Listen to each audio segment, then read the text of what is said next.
Bismillahirrahmanirrahim. Assalamualaikum warahmatullahi wabarakatuh. Berjumpa lagi dengan saya Supiani pada pelatihan online e-guru, yaitu pelatihan manajemen kepemimpinan di sekolah. Pada pertemuan kita yang ketiga kali ini, kita akan membahas mengenai garis besar pokok kegiatan manajemen. Jadi, sesuai dengan fungsinya, maka pokok kegiatan manajemen juga berdasarkan fungsi dari manajemen itu sendiri. Jadi, sekedar mengingatkan kembali bahwa fungsi dari manajemen itu ada 5, yaitu planning, organizing, shifting, directing, dan controlling. Jadi, berdasarkan fungsi yang pertama yaitu planning, bahwa planning ini merupakan suatu kegiatan yang sangat penting. Kenapa planning ini penting? Karena planning inilah dia yang akan menentukan tujuan. Jadi, tujuan itu penting karena tanpa adanya tujuan yang jelas, maka aktivitas sekolah juga tidak akan meningkat. Begini analoginya. Misalnya kita bekerja tidak ada target yang ingin kita kejar. Maka kita yang ada di sekolah, baik tenaga pendidik maupun tenaga kependidikan, bekerja hanya melepaskan sebuah kewajiban. Sudah mengajar, dibayar, sudah. Tidak ada upaya untuk meningkatkan mutu sekolah tersebut. Jadi, alhasil mutu sekolah akan stagnan, bahkan mungkin akan terjadi penurunan mutu. Nah, dalam proses planning inilah ditentukan tujuan sekolah secara menyeluruh, serta upaya-upaya terbaik untuk mencapai tujuan itu. Disinilah munculnya peran seorang manajer atau kepala sekolah diperlukan. Kepala sekolah harus bisa mengevaluasi langkah-langkah strategis yang dipilih untuk mencapai tujuan tersebut. Hal ini sangat penting karena jika sekolah memilih langkah yang salah, bisa jadi akan menjadikan sekolah itu sulit berkembang atau bisa jadi gagal mencapai tujuan yang telah ditetapkan tadi. Jadi intinya perencanaan manajemen itu sangat penting dilakukan. Kemudian kegiatan-kegiatan atau pokok kegiatan yang dilakukan oleh seorang pemimpin pada proses perencanaan itu ada 4 aktivitas. Yang pertama, penentuan visi dan misi sekolah yang menjadi sebuah gagasan dan tujuan yang ingin kita capai, yang akan menjadikan tujuan kita dalam jangka waktu tertentu. Bisa sebagai visi misi rencana jangka panjang, visi misi rencana jangka menengah, atau jangka pendek. Kemudian setelah kita tentukan visi dan misi sekolah kita, maka kita lakukan penetapan langkah-langkah strategis untuk mencapai tujuan tersebut. Jadi kita yang menentukan langkah-langkahnya apa saja yang mau kita capai. Untuk mencapai tujuan itu apa yang harus kita lakukan. Kemudian menyusun, menjabarkan, dan menentukan setiap sumber daya yang dibutuhkan untuk merealisasikan rancangan yang telah kita buat. Jadi setelah kita tentukan langkahnya, kita harus menyusun dan menjabarkan apa-apa saja yang dibutuhkan. Baik itu sumber dayanya, mungkin sarana prasarananya, fasilitasnya apa saja yang harus kita penuhi. Kemudian tetapkan goal atau tujuan yang mau kita capai itu gimana. Nah, gitu dia. Jadi kejelasan standar ini akan menjadi indikator penilaian dari pencapaian tujuan itu. Kemudian yang kedua, organizing. Jadi dengan pengorganisasian yang tepat, maka setiap sumber daya itu akan melakukan fungsi mereka di tempat yang telah ditetapkan. Jadi mereka akan berperan secara maksimal untuk mencapai goal tadi. Singkatnya, dengan adanya pengorganisasian ini, maka setiap sumber daya akan mampu mengoptimalkan potensi mereka masing-masing. Karena fungsi dari pengorganisasian ini adalah menolong manajer dalam mengelola organisasi. Dan ini akan memudahkan si manajer tadi atau dalam hal ini kepala sekolah tadi untuk pengawasan dan fungsi berikutnya.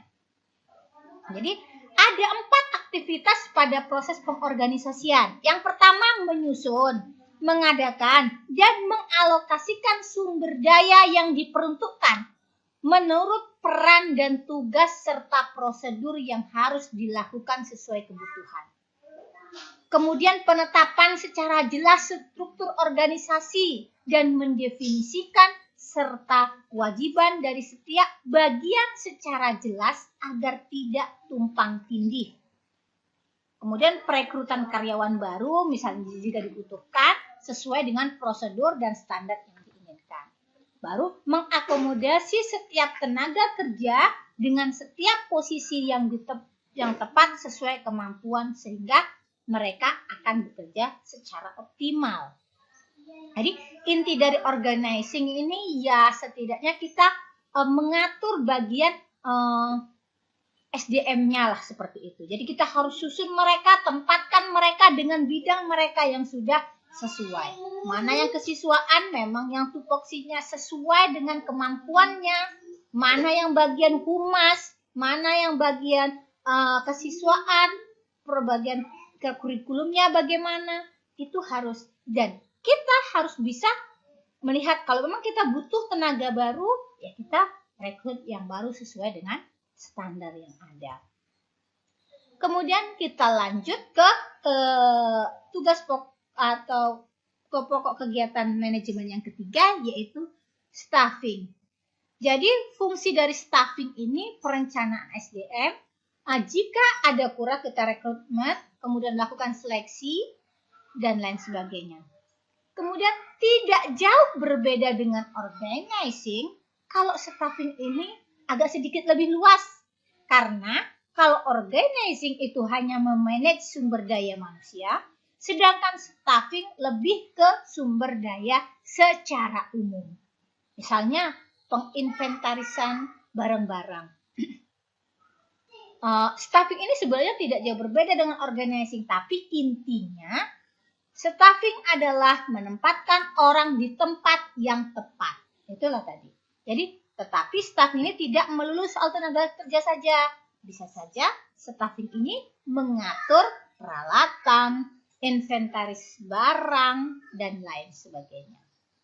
Jadi, mana barang-barang yang kalau tadi di organizing itu hanya mungkin sumber daya yang kurang direkrut, ditempatkan di tempat yang tepat. Kalau di staffing ini peralatan juga, kalau misalnya kurang, kita tempatkan, kita adakan pengadaan, kemudian kita tempatkan sesuai tempat yang seharusnya.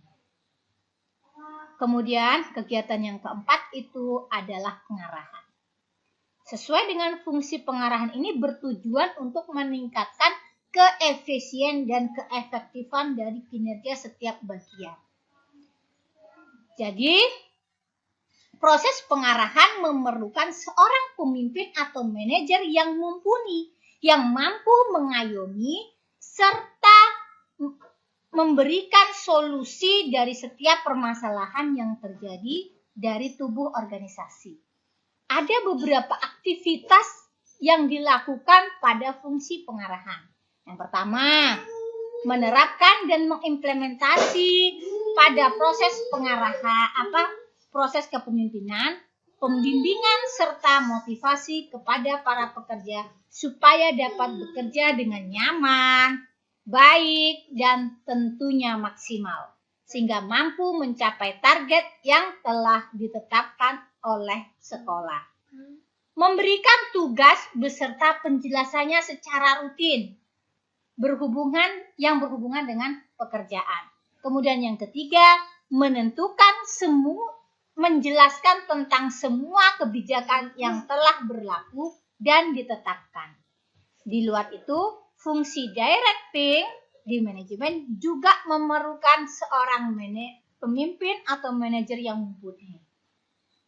Karena itu, pasti di tengah jalan ada masalah yang dihadapi oleh pegawai. Karena itulah diperlukan sosok pemimpin yang mampu mengayomi dan memberikan solusi jikalau problem-problem itu terjadi di jalan. Seperti itu. Jadi, terakhir kegiatan yang kelima, yaitu yang berkaitan dengan controlling. Jadi, pada kegiatan ini, yang perlu diperhatikan adalah routing. Manajer harus memastikan setiap orang bekerja pada jalur yang telah ditentukan dengan risiko kesalahan yang minimal. Kemudian scheduling, memberikan jadwal terhadap deadline pekerjaan yang harus diselesaikan.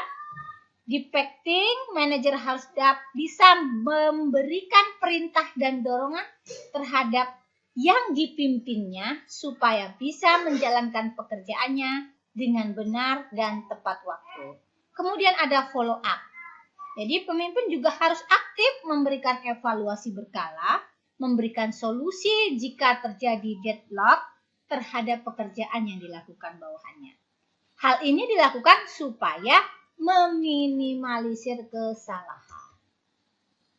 Jadi dalam proses pengorganisasian tentunya ada beberapa hal yang harus dilakukan.